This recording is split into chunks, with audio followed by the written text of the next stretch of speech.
সামনের দাঁত ফাঁকা থাকলে সীতা দাঁত যাকে বলে এরকম মেয়েকে বিয়ে করা যাবে কিনা, এটা কোনো কথা হলো?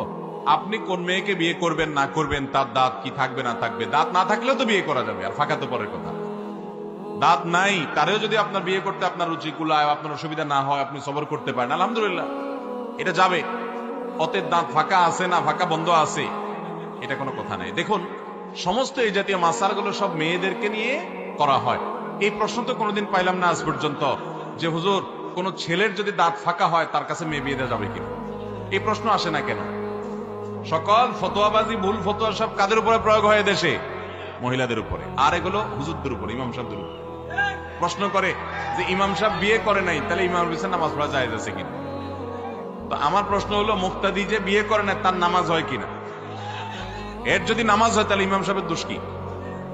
অতএব এ জাতীয় মাসআলা বেশিরভাগ দেখবেন সবাই ইমামদের খোঁচায় খোঁচায় আর মহিলাদের খোঁচায় খোঁচায়।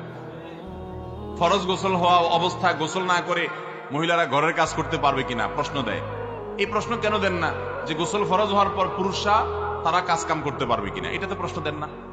তাহলে বোঝা গেল এগুলা আমাদের সমাজে মেয়েদেরকে নানাভাবে, অবশ্যই এগুলা মেয়েদের উপরে ফতোয়াবাজিগুলা মহিলারাই বেশি করে।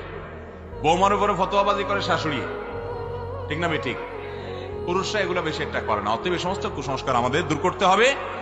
একজন মেয়েকে বিয়ে করবেন তার দিনদারিতা দেখে, ছেলেকে বিয়ে দিবেন, ছেলের কাছে মেয়ে বিয়ে দিবেন তার দিনদারিতা দেখে, ধার্মিকতা দেখে, সে ধৈর্যশীল কিনা, সে সবরকারী কিনা, তার মধ্যে শকর আছে কিনা, আল্লাহর ভয় আছে কিনা, হারাম মেনটেন করে কিনা, মাহরাম মেনটেন করে কিনা, সে পাঁচ ওয়াক্ত নামাজ পড়ে কিনা, এগুলো দেখে তাকে আপনি সম্বন্ধ করবেন, আত্মীয়তা করবেন।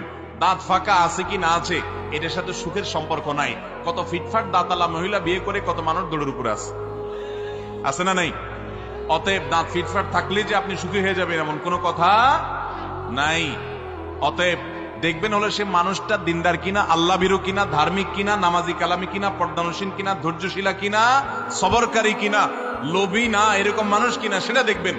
তাহলে সেক্ষেত্রে আপনি ফাজফার বিজাতের দিন আপনি সুখী হতে পারবেন। অতএব এই সমস্ত অমূলক বিষয়গুলো আমাদের দেখা উচিত না। আমাদের দেশে যে কত কুসংস্কার আছে গ্রামে গ্রামে মাহফিলে গেলে বোঝা যায়। এটা তো আমি জীবনে প্রথম শুনলাম যে সামনের দাঁত ফাঁকা থাকলে বিয়ে করা যাবে কিনা। তার মানে আপনাদের এলাকাতে এটা আছে? তো প্রশ্ন আসলে তো জানতামও না। এখন আমার কাছে মনে হতে পারে অনেকের কাছে মনে হতে এটা কোনো প্রশ্ন হলো, আমি তো সেটাই মনে করলাম, কিন্তু আপনার এলাকাতে এটা আছে অলরেডি কুসংস্কার, তাহলে অবশ্যই এটা দরকারি প্রশ্ন। আল্লাহ তাআলা আমাদেরকে সমস্ত কুসংস্কার থেকে বেঁচে থাকার তৌফিক দান করুন।